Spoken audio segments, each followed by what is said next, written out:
I'm gonna hit the record.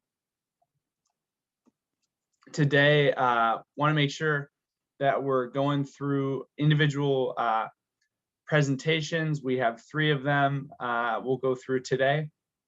And then want to make sure we're carving out time to really talk about what the next several weeks look like, specifically the fact that there's a number of assignments coming up.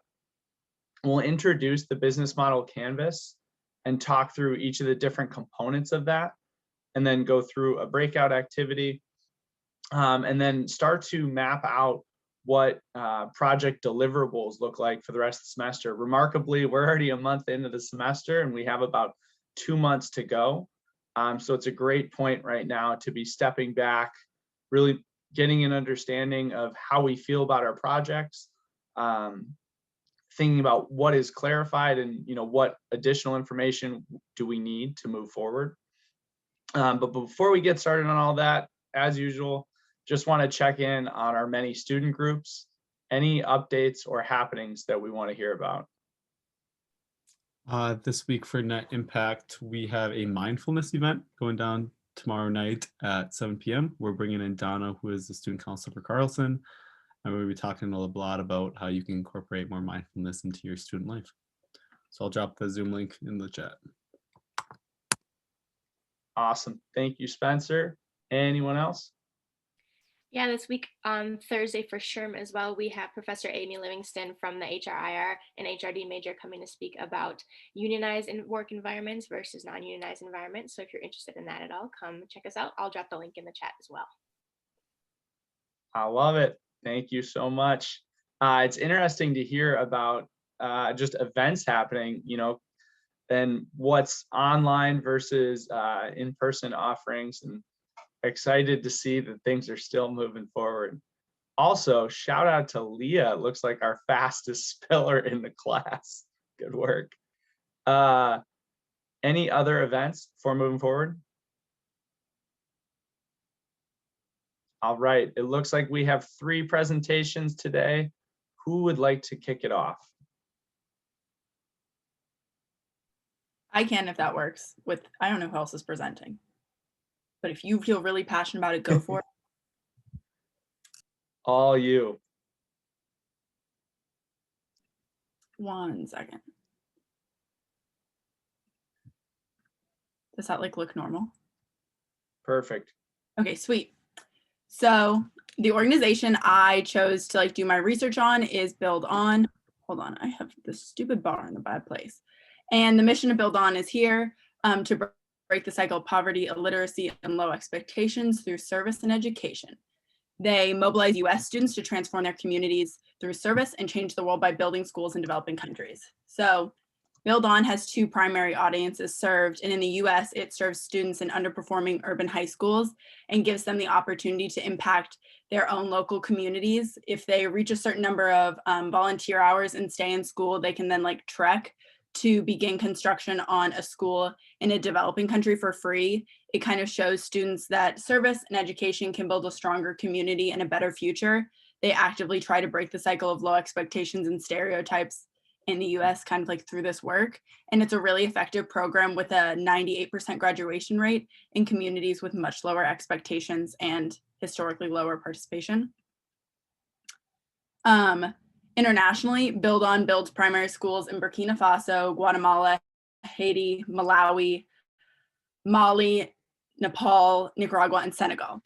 These students in developing countries are the second audience served. These schools BuildOn constructs to not only serve young adults, but students of any age, and promote a lot of adult literacy programs because they're going into communities with historically no education.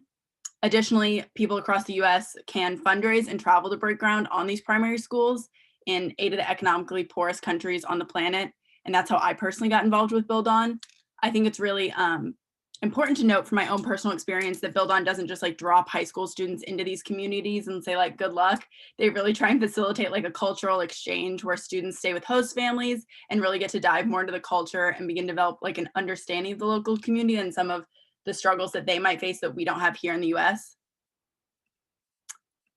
BuildOn funds projects in a lot of ways. Individuals obviously fundraise and construct schools like I did to go on trek, or they facilitate a lot of ways to fundraise, which is really interesting. They check back in on the schools and the communities. So some of their communities in Nicaragua grow coffee, and then they sell the coffee wholesale to BuildOn. BuildOn packages it and sells it to students for half the price, and students resell it for like $14 if they bought it for $7. So that's one way they fundraise and reintroduce money back into the communities, which is really interesting. And they also receive significant donations from organizations in cash and in kind donations. But like many organizations, these come with donor restrictions that dictate what the organization is able to do with the funds. For example, Madonna gave like millions of dollars, but they were only able to use it to directly construct schools in Malawi because those were like her restrictions, which is really interesting.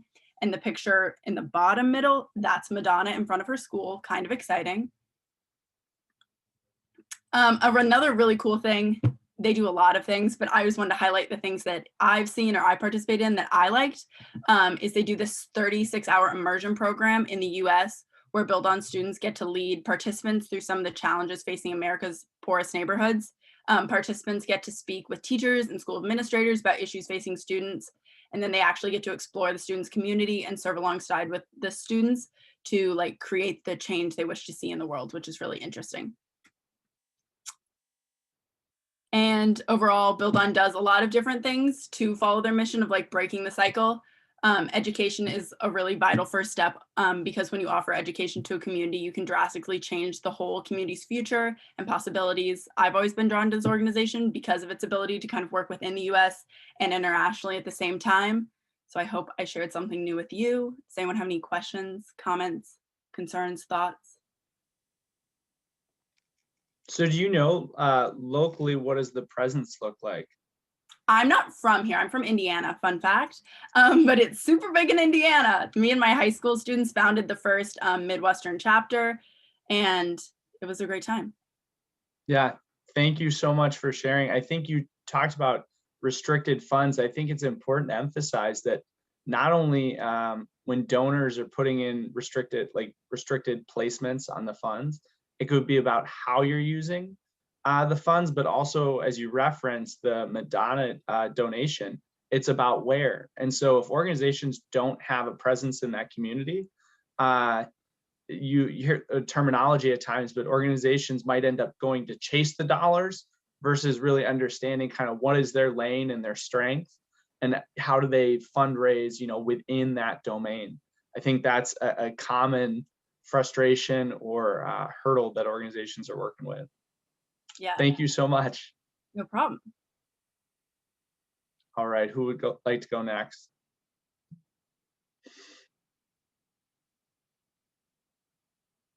I can go next. I'm just gonna share my screen.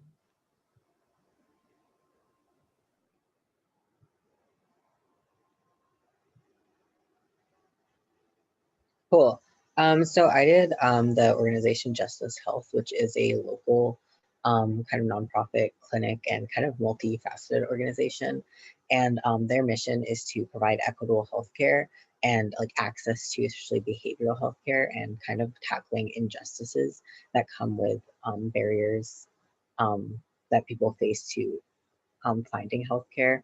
And they especially work with, as you said, the ending HIV is kind of their mission, and they're tackling the stigma related to it. So they center a lot of their work around communities who have HIV or people who are at risk of HIV, and especially within underrepresented communities.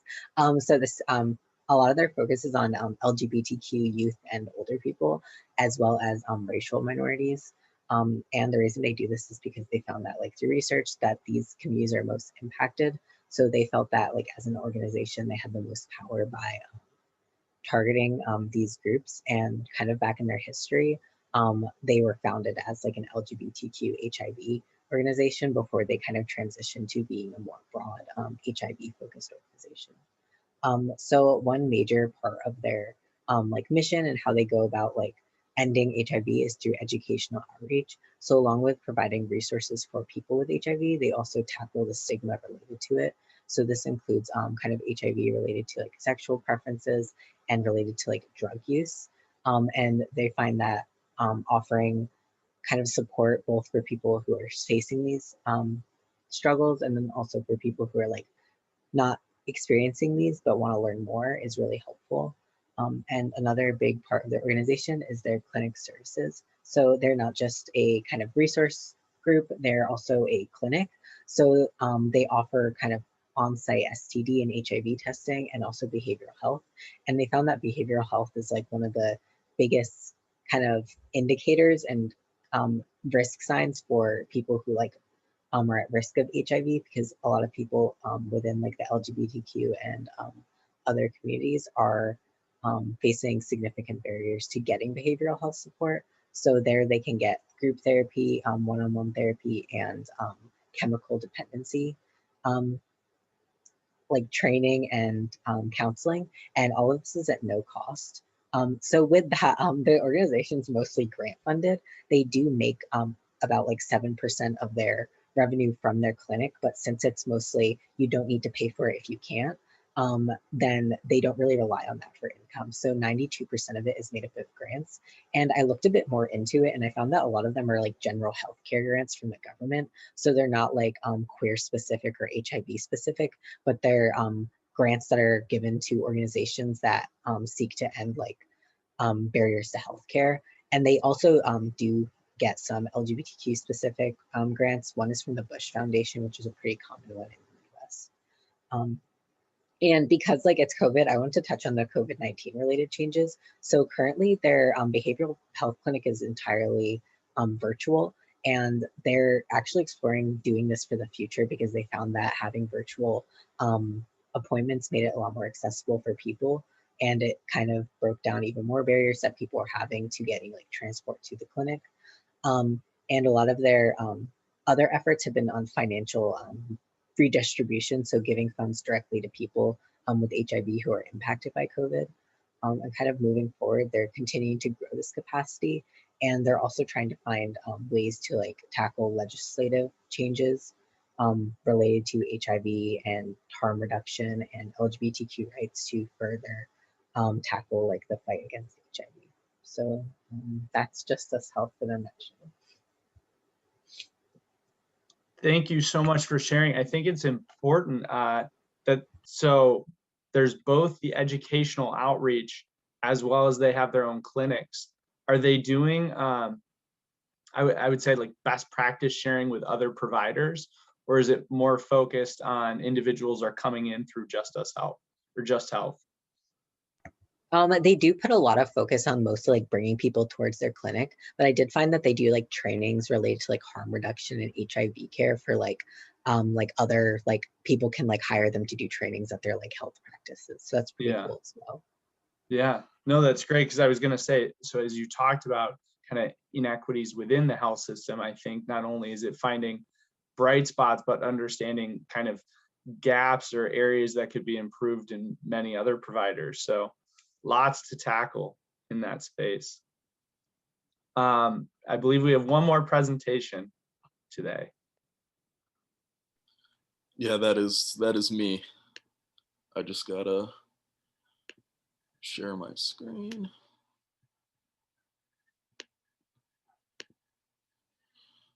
All right. So I focused my presentation on the Be the Match organization. I'm sure a lot of you guys have seen them on campus or around at other events. You might see they have a table with swabs on it and trying to get you to sign up for something. So I'm just going to give you guys a little bit more background on who they are and what they do. The Be the Match Foundation was founded. The idea was born in 1979 when Dr. Robert Graves and his wife, their daughter needed a bone marrow transplant for a leukemia diagnosis.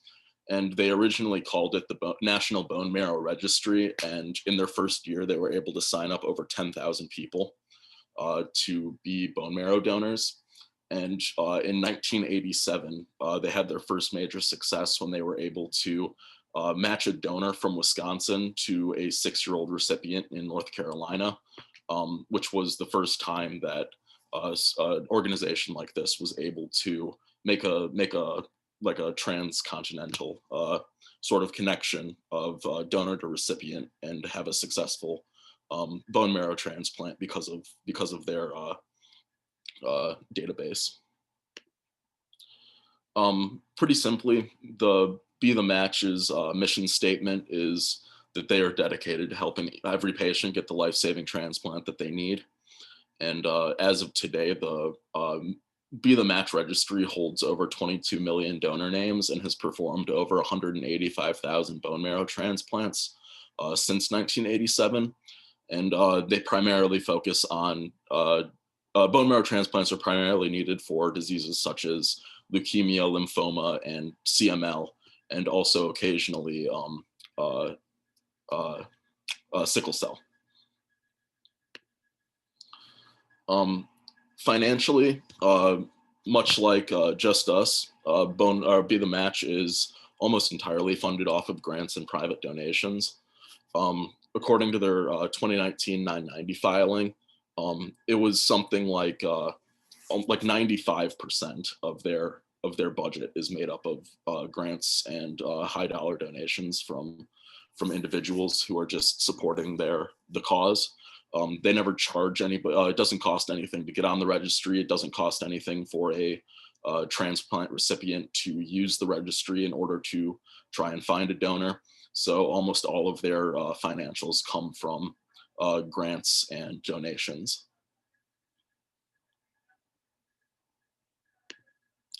And the reason that this organization is kind of near and dear to me is in 2014, my dad was diagnosed with leukemia and he needed a bone marrow transplant. And they were actually able to match him with a student from the University of West Virginia to be his donor. And it was kind of funny, the guy, we actually were able to meet the guy, and he told us that he was just sort of walking through the student union one day with a girl he was trying to impress, and he's like, "Oh, here, I'll go sign up for this, try to impress this girl." And he was actually able to save my dad's life because he was trying to show off a little bit, but I'll be eternally grateful for that. And yeah, my family has gone on to do multiple donor drives, and my dad has done multiple speaking engagements for them. So this is an organization that I've been pretty involved with going back to my high school career. And so that's more or less all I had prepared. I'll put this link into the chat if anybody would like to sign up for the registry. Obviously, with COVID-19, they haven't been able to do their tables. They haven't, so I know that they're having a little bit more trouble getting people onto the registry. So if you would like to join, I'll put that in there. There's no pressure. I think the statistic is only 1 in like 435 people on the registry actually get matched to do a transplant. And even if you are matched and they call you, there's no pressure for you to actually go through with it. If they were to call you and you didn't want to do it, you can just tell them that. And also, if you are of non-white descent, it's especially important that the registry gets more people of non-European descent on the registry, because those communities are definitely underserved on the registry. So yeah, that's sort of all I had prepared.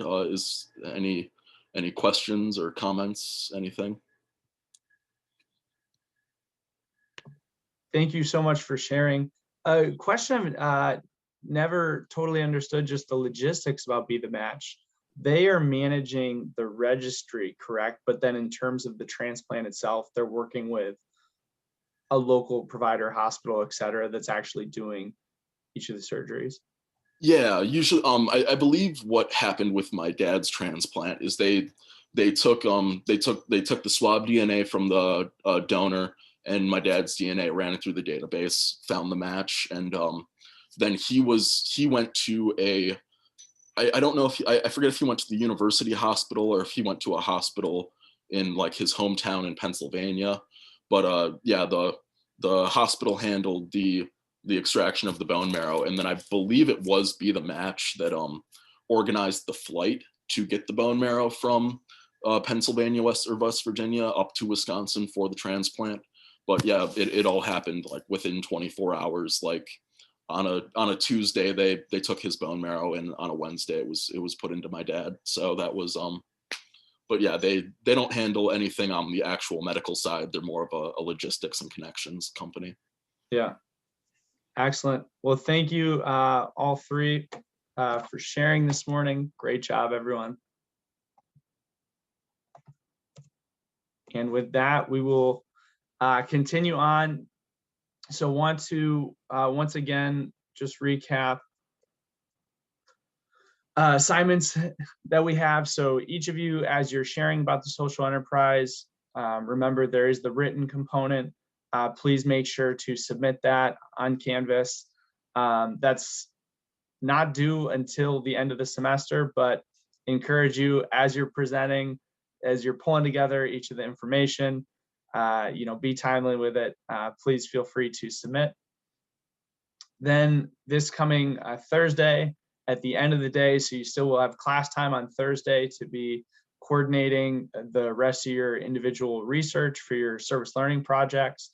And if you have any follow-up and writing that you want to do Thursday afternoon or evening, that just needs to be submitted by the end of the day. And then next Thursday, March 4th, will be the project plan and team contract submission. So wanted to include, and we can talk more about this, and we'll do an activity related to it at the end of class, but talking through what all is included in that. And so at this point, we're a month into the semester. You each should have a fairly solidified project scope in terms of what is the actual goal that you're working on or working towards. And in order to get there, what are kind of the key activities that you need to complete? What are those deliverables?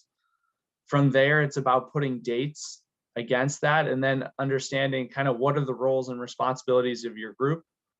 That's something that you want to essentially determine as a team, and then be going to your organization to make sure that that makes sense from their perspective and you're not missing kind of any key details, or from a date standpoint, there's certain dates that you need to be working around. We have project updates that'll be coming up, which is just a written summary of kind of key updates and activities going on with your project. That'll start in a few weeks. I think there was a couple groups we'll still follow up with to make sure we have which date you each would like to work with, but I'll follow up offline about that. As always, if you have any questions, please feel free to reach out. So as we talk about the business model canvas, I'm going to stop sharing my screen quick.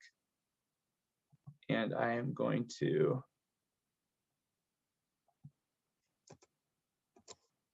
pull up a brief video.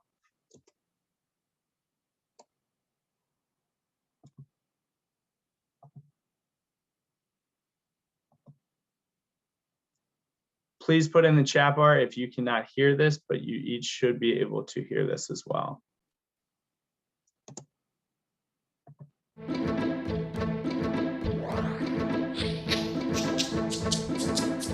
An organization's business model can be described with 9 basic building blocks: your customer segments, your value proposition for each segment, the channels to reach customers, customer relationships you establish, the revenue streams you generate, the key resources and key activities you require to create value, the key partners, and the cost structure of the business model. But it's not sufficient to just enumerate the 9 building blocks. What you really want to do is to map them out on a pre-structured canvas. This is what we call the business model canvas, a tool that helps you map, discuss, design, and invent new business models. Let's briefly go through the 9 building blocks, starting with the customer segments. These are all the people or organizations for which you're creating value. This includes simple users and paying customers. For each segment, you have a specific value proposition. These are the bundles of products and services that create value for your customers. The channels describe through which touchpoints you're interacting with customers and delivering value.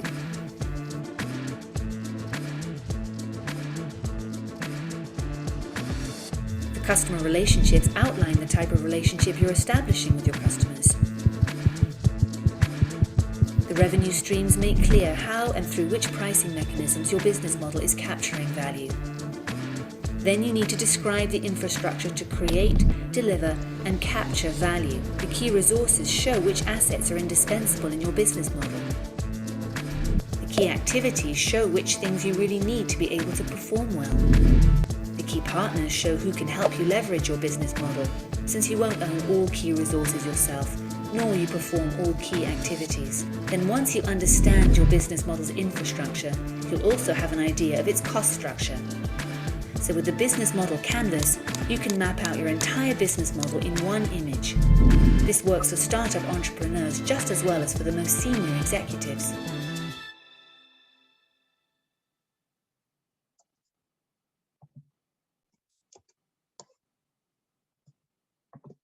All right.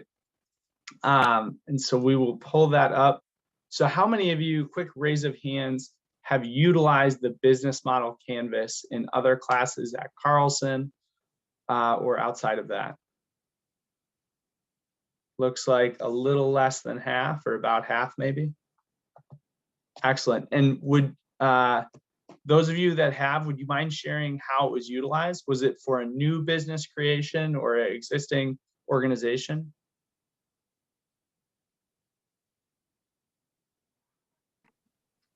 I've done it both ways. So for an individual project and new business that we were starting, and then also for clients. So doing it, mapping one out for them, or even building one for them. Excellent.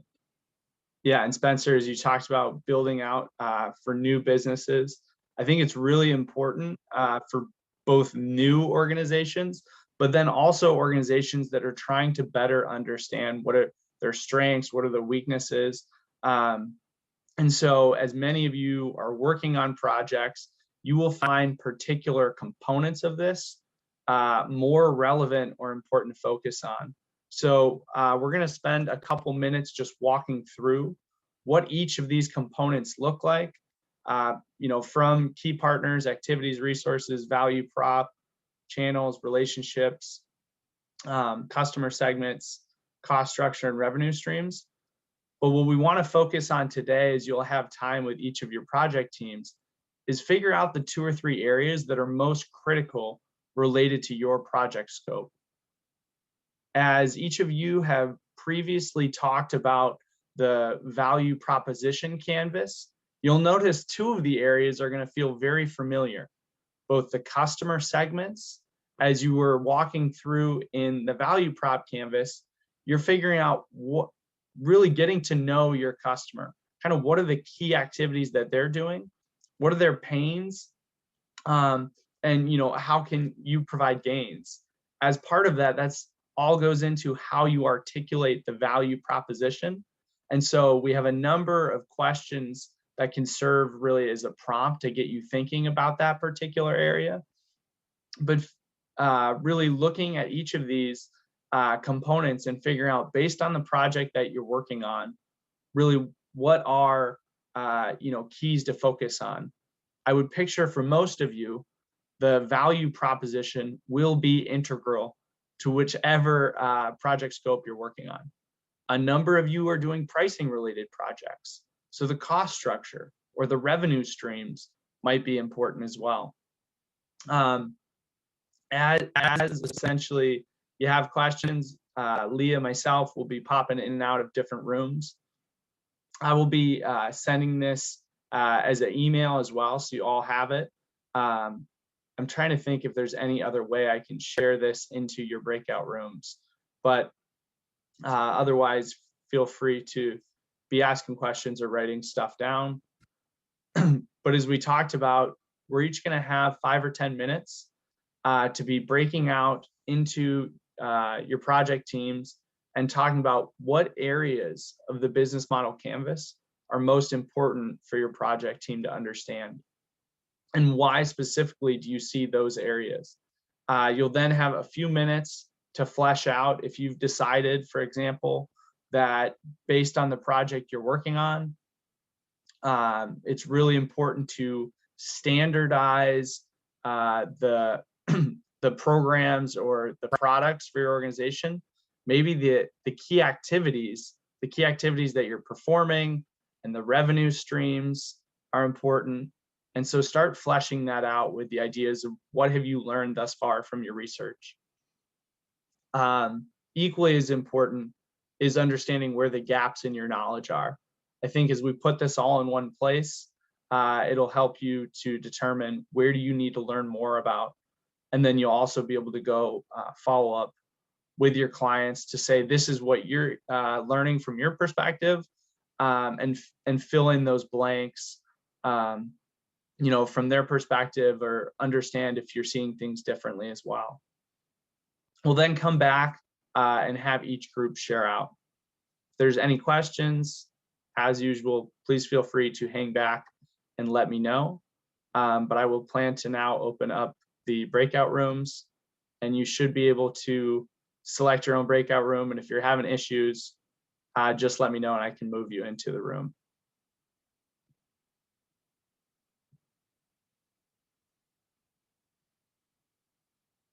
And feel free to put in the chat bar if you're having issues getting into that room. I will make sure I move everyone in.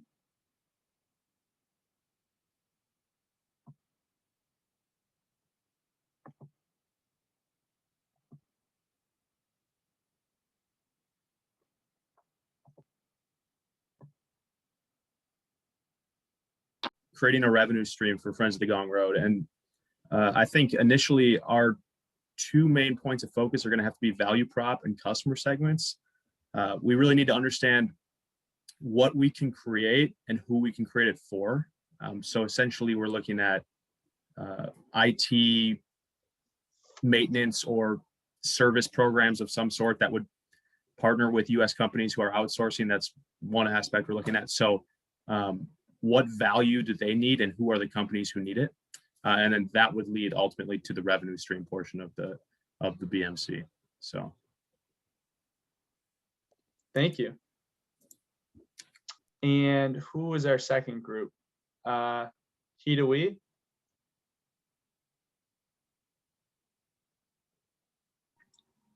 Yeah, I can go for us. We focused on key partners and channels.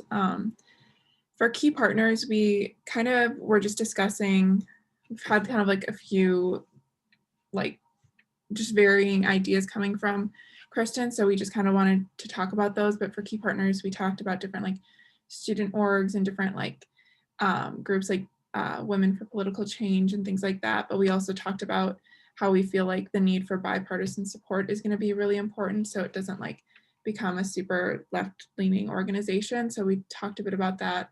And then also we talked with channels. So just like social media, website, potential for like a podcast, things like that.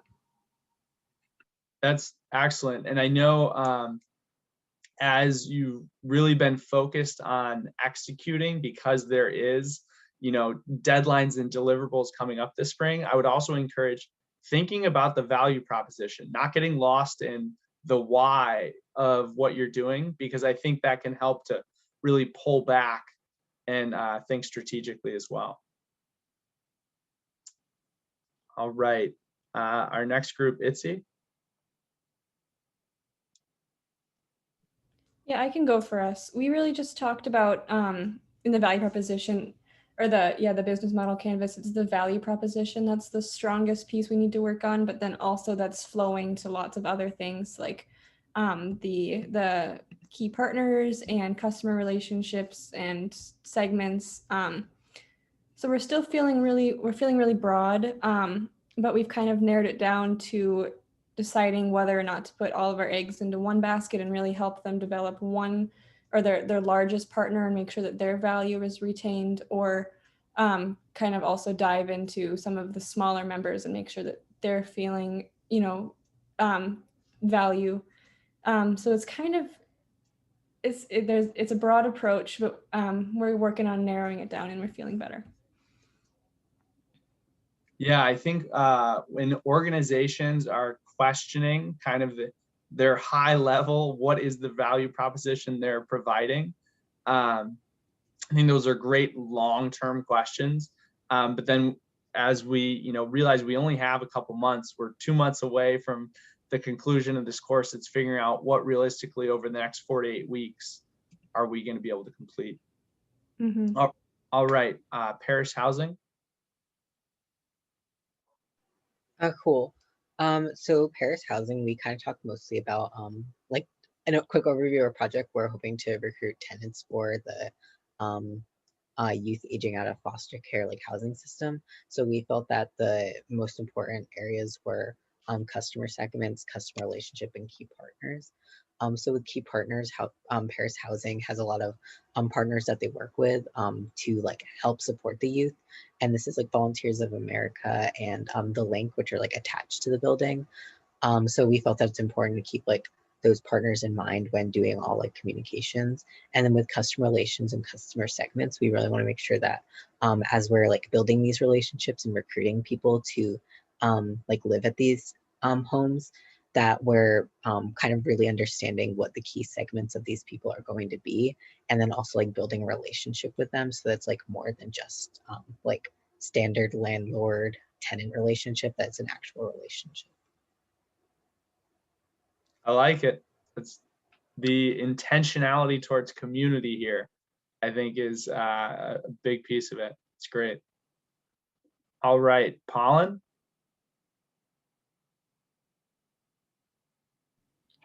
Yeah, so we're focusing a lot on the cost structure and key activities of Pollen. Just a little reminder, Pollen is a creative agency, a nonprofit that really focuses on uplifting underserved voices and communities. So what their biggest project right now is really streamlining their cost structure, because they don't have like a formal way of doing it and replicating it. So it's really it just varies from project to project. So we really need to double down on what products they're offering, what those key activities really are, and then what are the correlating costs related to that, and how that really reflects and interacts with like the competitors they have.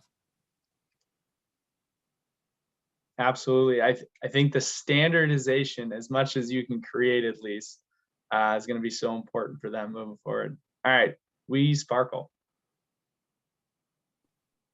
Yeah, I can go quick for us. So we talked about, like other groups have mentioned, the focus on the value proposition, especially because this is kind of a new venture as part of We Sparkle. So coming up with their student related app.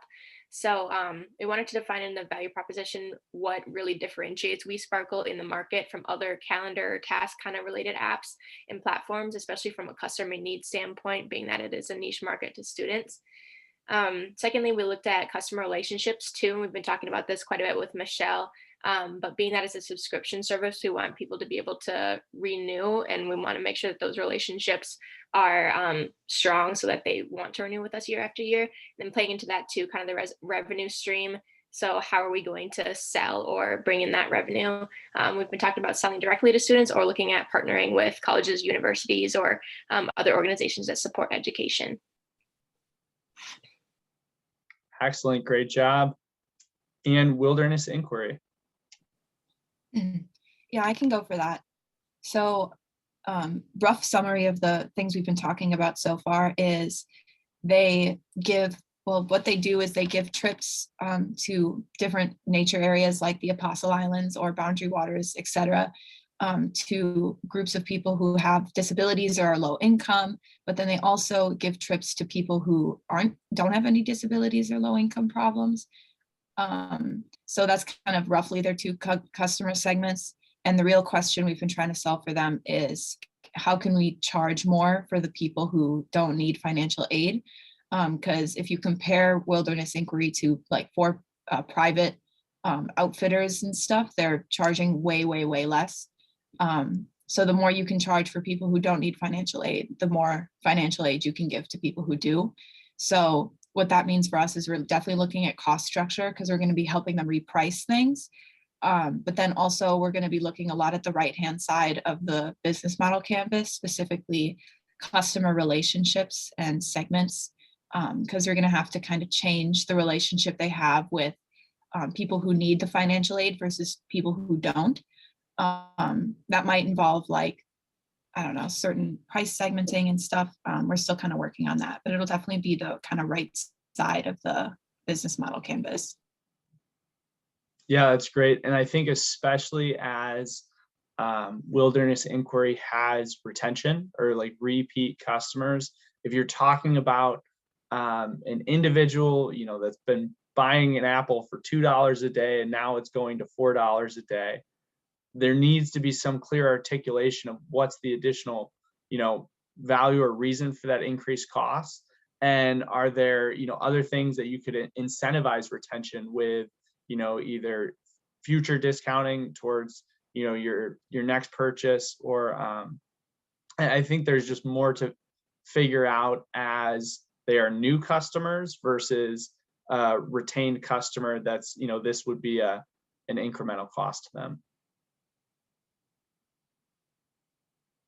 All right, so we walked through at a high level.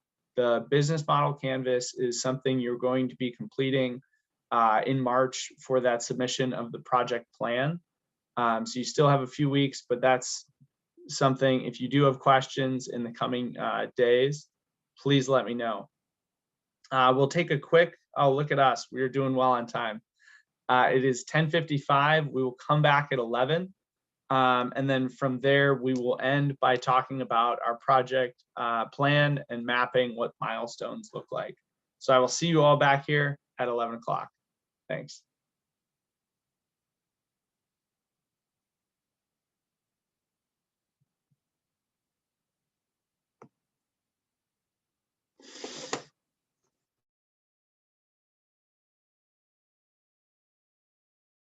Zoom recording. And so as part of your project plan, this will be one submission for your entire team. You'll be essentially summarizing what your project scope is. I know at this point, as several of you mentioned, it sounds like that continues to be more solidified. A few of you are still circling around a couple broad areas that you will be able to provide support or impact. And over the next week or two, it's really going to be about articulating that and then figuring out, in order to do that, what are your action items or what are your next steps? So we're going to have probably, I would say, about 15 minutes today to start mapping out, based on your scope, what are going to be those key activities or milestones that you need to complete. Once you've articulated what the milestones themselves are, it's about starting to put dates against those key accomplishments, and then figuring out, based on your group members' roles, who do you see as managing different aspects of that work. We will come back just quick, share out, but this is really meant to be, once again, working time for your group to start planning out that project plan. And once you have that articulated, this is going to be an area that I encourage you to solicit feedback from your clients before you finalize this. This will be due eventually the following, not this coming Thursday, but the following Thursday.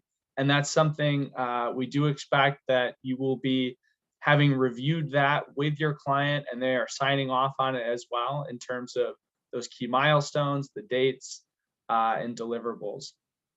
So I will open up a breakout rooms again, and you will have about 15 minutes. Once again, I emailed slides for today, so you'll see this slide in there. If you have any questions, feel free to ping me, and Leah, myself, once again, will be coming around if there's questions as well.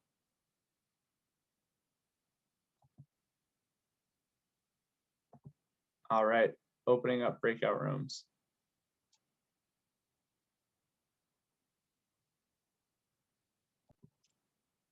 Are there any questions? And so as Leah was just saying in the chat, Seth will be coming on Thursday to talk about sharing best practices. So that would count as another opportunity for a secondary research. And remember, primary research is about learning directly from your organization, from the key stakeholders. Anything secondary is learning about the field broadly. Seth, for example, would be considered an expert in pricing strategy. And so he would be able to talk broadly about what the market looks like, and you will be able to take that learning and apply it back to your specific projects. Are there any questions before we close for the day?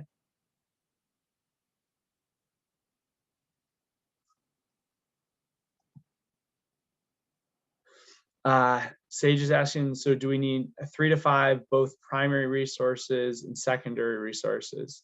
So I guess I would really emphasize the fact you want to have a base understanding. We talked about the business model canvas, and as you're really working on your project, you need to understand a holistic picture of the organization. I tend to be less regimented about the number, but more of that base knowledge set. So if you only have a total of 4 to 6 total resources, that's fine as long as you have a solid base understanding. On the other hand, you might be pulling, bits of information from 10 different resources, both primary within your organization, and it takes talking to a number of stakeholders outside the organization, that might be necessary as well. If you want me to look through the type of information you've gathered, feel free to follow up with me offline, email me, and I'd be happy to walk through that. But Sage, it's a good question, and I guess I shy away from just a specific number. But if you're in the 4 to 6 total range, at least 2 of both primary and 2 of secondary, I would consider that a minimum. All right, if there's no other questions, everyone have a great rest of your day. Look forward to seeing you on Thursday, where you'll have more time to be working on your projects with your groups.